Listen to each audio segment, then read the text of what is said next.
સ્થાનિક સ્વરાજ્યની ચૂંટણી 2026 જેની મતદાનની પ્રક્રિયા સવારે 7 વાગ્યાથી શરૂ થઈ ગઈ છે અને મતદાન કરવા માટે લોકો મતદાન મથક પર જઈ રહ્યા છે। તેવામાં સ્વામિનારાયણ સંતોએ પણ આજે મતદાન કર્યું છે। આજે સંતો પણ પહોંચ્યા છે મતાધિકારનો ઉપયોગ કરવા માટે અને સંતોએ તમામ લોકોને પણ મતદાન કરવા માટે આહવાન કર્યું છે। જય સ્વામિનારાયણ, ભારત માતાની જય, વંદે માતરમ। આપણે સૌ જાણીએ છીએ કે આજે ગુજરાતમાં સ્થાનિક સ્વરાજ્યની ચૂંટણીનો માહોલ છે। વડોદરાની અંદર પણ મ્યુનિસિપલ કોર્પોરેશન એની ચૂંટણી છે।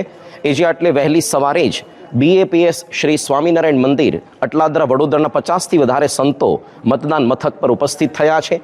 આપણા હિન્દુ શાસ્ત્રોમાં કહ્યું છે શુભસ્ય શીઘ્રમ, કે કોઈ પણ કાર્ય વહેલા અને પહેલાં કરવું જોઈએ।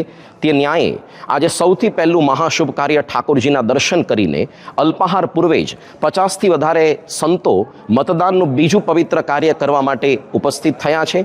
ભારત વર્ષના એક આદર્શ, જાગૃત અને જવાબદાર નાગરિક તરીકે આપણને સૌને મતદાનની એક આપણી પાસે અધિકાર છે, આપણી પાસે હક છે।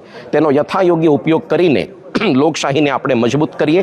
આપણો મત એ જ જગ્યાએ આપીએ જ્યાં ભારતીય સંસ્કૃતિ અને સનાતન ધર્મનું રક્ષણ પોષણ સંવર્ધન થતું હોય, જ્યાં પ્રગતિ અને વિકાસની વાતો થતી હોય, જ્યાં નૈતિકતા, સદાચાર, પ્રામાણિકતા હોય, જ્યાં સુશાસન અને સુરાજ્યની સ્થાપના થતી હોય, ત્યાં આગળ અવશ્ય આપણો કિંમતી મત આપણે આપીને આપણે ઉજ્જવળ ભવિષ્ય એની આશા કરીએ છીએ। આજના દિવસે આપણે રજા તરીકે ન સ્વીકારીએ, પણ સૌથી પહેલું વહેલું કાર્ય આપણે આ જ કરીએ। બપોરે તડકો થાય તેના પહેલાં, પછી આપણા વ્યવહાર કાર્યનો પ્રારંભ કરીએ, કારણ કે આપણે 4-5 વર્ષ તો વ્યવહાર કાર્ય કરીએ જ છે, પણ આટલા વર્ષોમાં એક જ વખત મતદાનનો આવો પવિત્ર અવસર આપણને આવે છે, તો આપણે અવશ્ય તેને અદા કરીએ। આદર્શ નાગરિક તરીકે આપણી ફરજ અદા કરીએ એવી આપ સૌને વિનંતી છે।